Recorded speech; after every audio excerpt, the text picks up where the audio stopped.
Hello everybody and welcome back to another Pokemon News Weekly presented by the Game House. I'm Rob and I'm going to be taking you through all the news today. And there's, well, not really that much to be honest with you. There's also leaks and rumors. Those are going to be kind of the bigger things that we are going to be getting to. So if that's something that you guys enjoy, make sure to like and subscribe, and also let me know in the comment section below which of these things you are most excited for. I always love to hear about it, and I do my best to respond as often as I possibly can. Today we're going to be taking a look at like Pokemon TCG news. That's the real big one in terms of the actual news. And then there's a leak that came out about potential stuff for Pokemon Legends ZA that I want to talk about as well. We are about a week out from getting Pokemon news officially, or not a week, a month out from getting Pokemon news. So you guys will see more over at the Game House. That's going to help you kind of lead up to Pokemon Day and kind of the expectations for that. So make sure that you keep an eye out for it. But let's get started here. So Space Time Smackdown is officially out on the app. You can see all the different cards here from El Chico Eevee. I was mostly willing to show off the incredible art that they have for these. You know, I really want that Infernape EX alternate art. I was fortunate enough to get the Regigigas alternate art today already in my first few packs that were opened. So pretty excited about that. I got a couple other ones too. I got the, was it this Yanmega EX? I don't know. One of the Yanmegas as well. So very fortunate to say the least, but there are a lot of really, really cool cards in this set, and I think a lot of people are excited that we are heading back to Sinnoh for this specifically. But with this also came Pokemon trading, well, the cards, trading the cards. And just to show you how upset people are, the Pokemon TCG Reddit, Pocket Reddit, took the trading part out of the card game in terms of calling it Pokemon Card Game Pocket. And it's because a lot, unfortunately, of the trading, they don't really want you doing it. You got to give up so many cards to get enough points to be able to trade for stuff. And it's just, this may be why they kept trading off of the game to start, is what I'm going to say, is because I don't think it would have gotten the popularity that it did had trading been this broken, and something that I think is frankly going to be very seldom used after the very first couple of weeks here, unless if they make some very major changes to it. It's just, there's too many things that you need to do in order to be able to trade. And it feels like they very much don't want you to trade, which is, I guess, fair to a certain degree, because they want to continue to make more money and have people actually go out and buy packs to do the cards. But the thing is that they could also make money on people buying hourglasses. I know many of people who will buy Pokegold because they run out of hourglasses, and they could have just attached it to that system similarly to Wonder Picks, but they decided not to, and it has been a huge letdown to the point of where even after just making the announcement, the Pokemon TCG Pocket social media team had to come out and say, thank you everyone for your immediate thoughts on this topic. This was just about trading. Your concerns are seen. Once this feature becomes available, I'd like to invite everyone to try it and provide feedback. This way the game can continue to evolve in an enjoyable way for everyone. This is basically their, hey, shut up, like, and just try it, and then we'll see if we need to make changes. And I can just tell you, fan sentiment is low, to say the least. And there's a chance that they could kill this game very quickly if trading doesn't get better. We understand. Again, I understand, I would assume everybody else understands, they can't make these things and not make a certain amount of money off of them for the amount of time that's involved, the amount of people that are involved, the graphics, all this kind of stuff, right? There's a lot of development and things that even go into something as simple as Pokemon TCG Pocket in comparison to like a, you know, deeper mainline Pokemon game. But at the same time, they're already making a ton of money, and I know that there will be people out there who will buy stuff to allow themselves to trade, but the average fan won't, and that's where you can start to alienate yourself and make things look really, really bad. So, again, I really understand that they have to make money. I run a business too. You gotta find ways to make money, keep your people happy, right? Be able to pay everybody. But at the same time, this feature doesn't feel like the thing that should be necessarily paywalled to the extent that it is. And I'm going to be interested to see if they change it to some degree. I have a very good feeling about the fact that they will make the changes necessary. I know Pokemon's a very valuable franchise. People will put a lot of money into it, but they just kind of got to do away with the complexity and not even complexity. It's pretty simple, but the amount of things that are going into this trading, because otherwise they really should just call it the Pokemon card game pocket. And then, hey, you can't trade. You can only open up cards. That would be fine, but they wanted to add trading, and now they've made it really bad. So we will have to see if they will get things fixed there.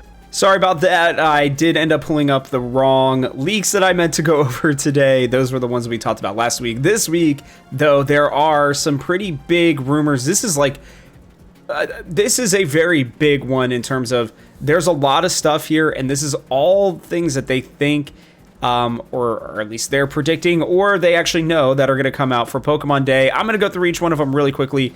I don't necessarily feel like I'll have to dive into too many of them, but Golisopod and Golurk being added to Pokemon Unite, I think that'd be really interesting. I had not heard any leaks about those, but I could definitely see it. A new Eevee-focused event for Pokemon Cafe. No surprises there. Again, if it's the Year of Eeveelutions, then that would make sense. But Carmine getting Sinistcha and AZ's Floette coming for Pokemon Masters would be big, because then AZ obviously is connected with Kalos and Floette, so that would be really interesting. Maybe that means that they're going to be coming out around the same time that Pokemon Legends ZA comes out. Then a new mini set for TCG Pocket Distortion Chamber in March. I have heard, or I should say I've read, that there is absolutely a real possibility that we could get news or another, I guess, addition to the latest expansion in March. It'd be a little bit of a surprise, but it'd be about a month and a half, which is kind of what we got with the Mythical Islands. So Distortion Chamber also kind of makes sense based on it likely being Giratina. So we'll have to see that one. And then a new Eevee-focused Wonder Pick event. Not a surprise there. Tandem Mouse and Mousehold coming to Pokemon Sleep. A teaser for Terrestrial Pokemon coming to Pokemon Go. I think that'd be really huge, and I'd be interested to see how they would integrate that in a fun and interesting way. Then here's where we get to the good stuff, at least for me, and what I think a lot of you guys are excited about. A new trailer for Pokemon Legends ZA. This one is claiming it is set 20 years before X and Y. So, the events of X and Y are obviously a pretty big deal. Lysander, Team Flare, all of that, right? You work with a young Professor Sycamore, a researcher at the Quasar Development Company, to help turn Lumiose into a city where people and Pokemon can coexist. I could buy that. I think the Legends part, for the most part, means going to the past. I really am leaning mostly towards that being the case. So we will have to see if that ends up being the case, but I'm very much of that opinion. The game plays very much like Pokemon Legends Arceus, You work out of the central part of Lumiose while unlocking, traveling to the 5 districts of Lumiose to carry out missions. I'd be a little disappointed if it was just like Legends Arceus in that way, where it's like I guess that's kind of what Pokemon does, but you unlock the different districts over time, and there would be the same amount of them basically. So I don't know, even just adding like a 6th or a 7th district would make it helpful, but we'll have to see. Looker returns from the future, which is questionable, after the first few missions saying that Lumiose was destroyed because of changes made in this time period. Okay, well, I'm kind of sure that that's how it works in the regular games in the main timeline. Quasar cuts ties with Sycamore, and you still work with Quasar while secretly working alongside Sycamore and Looker to save Lumiose, so not a big surprise there. Professor Sycamore is definitely the one that would probably want to help you out, along with Looker. A young Diantha and Lysander are seen in the trailer. Interesting dynamic there to see if, because Lysander is the one that's going to be the problem down the road, so I'd be interested to see how that would work. Some new megas are shown for Zebstrika, Darmanitan, Melmetal, and Beware. I could buy Zebstrika and Melmetal for sure. I don't know about Beware. I'll have to check. I'll just have to see.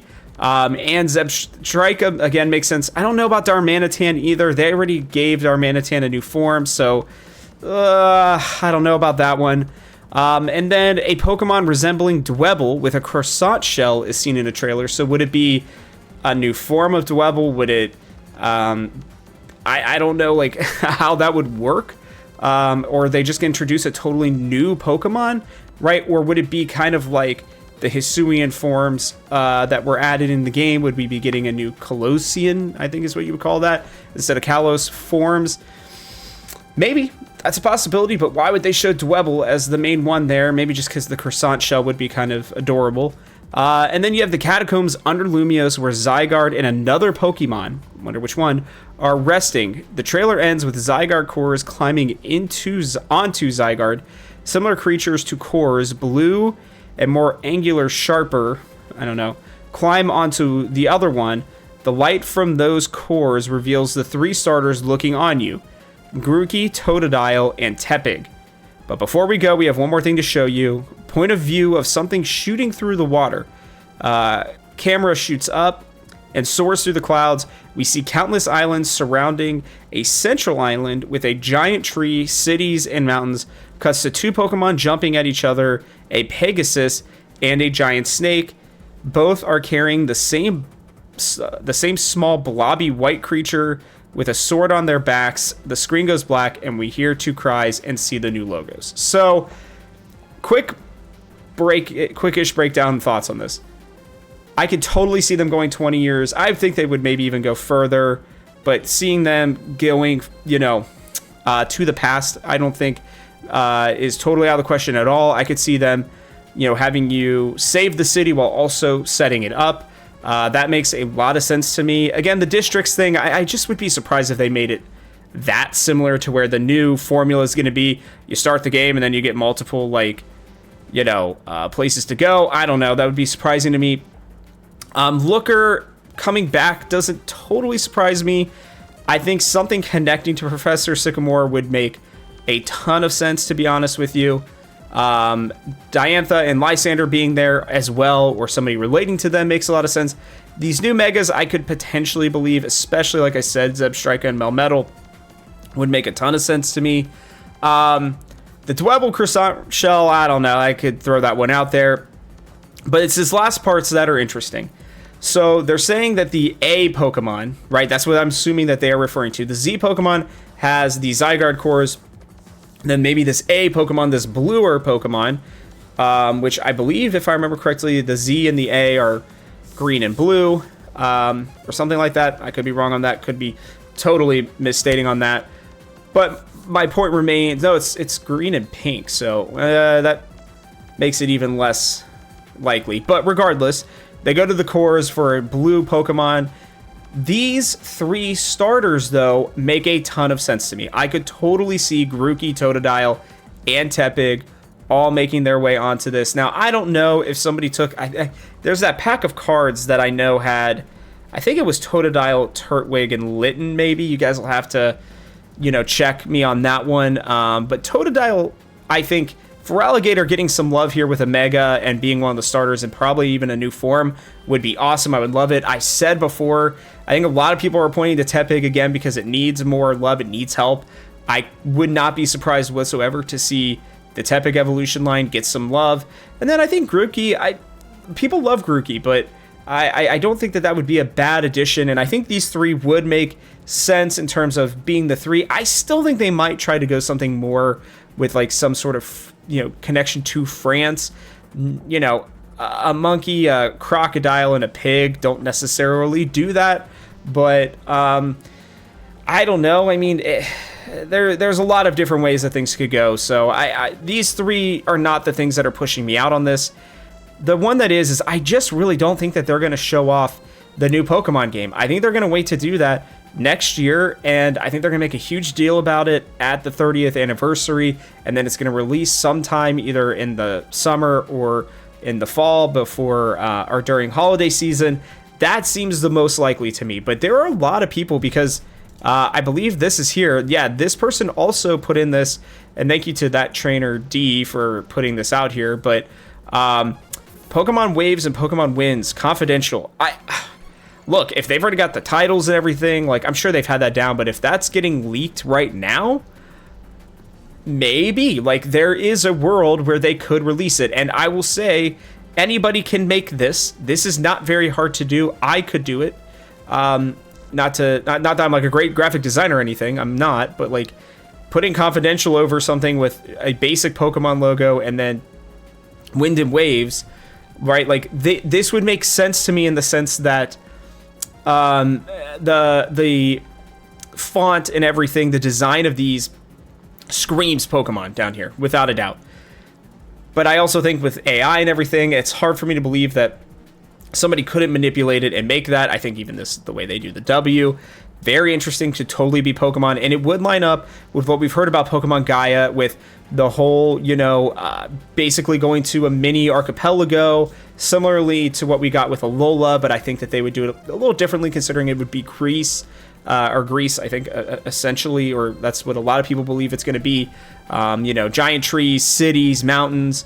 I could totally see it. I wonder what the white blobby creature is, because we've already gotten, the Pokemon from Scarlet and Violet. No, not Scarlet and Violet. Sorry, Sword and Shield, whose names I cannot remember. Oh, gosh, I can't remember them. But they're Spectrier and the other one. And then you have the, like, horse-looking Pokemon legendary that rides on it. I'm so sorry. I do know their names. I'm just trying to describe it to you guys the best that I can. But they, Calyrex, I think that's what it is, right? They kind of already have that. So why would they do that again? I don't know. The Pegasus and the Giant Sea Snake make a lot of sense for me as legendaries if you are going to go to Greece, but the writing on the back thing is, I don't know, very questionable. So I don't know. You guys will have to let me know what you think in the comments section below. I've got just a lot of questions about this one as always. These are rumors though, so I could see some of these things happening for sure. Down here is where I get a little bit more meh. I do think that we're going to get a new legendary. We did, obviously, in Legends Arceus as well with Enamorus. So there's definitely a world where we could get more legendaries and one that is connected to Zygarde in a way. I think that'd be great. I could totally see this being the case for the reveal of a new of Gen 10 specifically, but I just don't think that we're going to get this information almost a year and a half, closer to 2 years than a year and a half before the game would likely come out. So let me know what you guys think in the comments below as always, but that's going to wrap it up for us on this Pokemon News Weekly. So with that, guys, I'll catch you on the next one.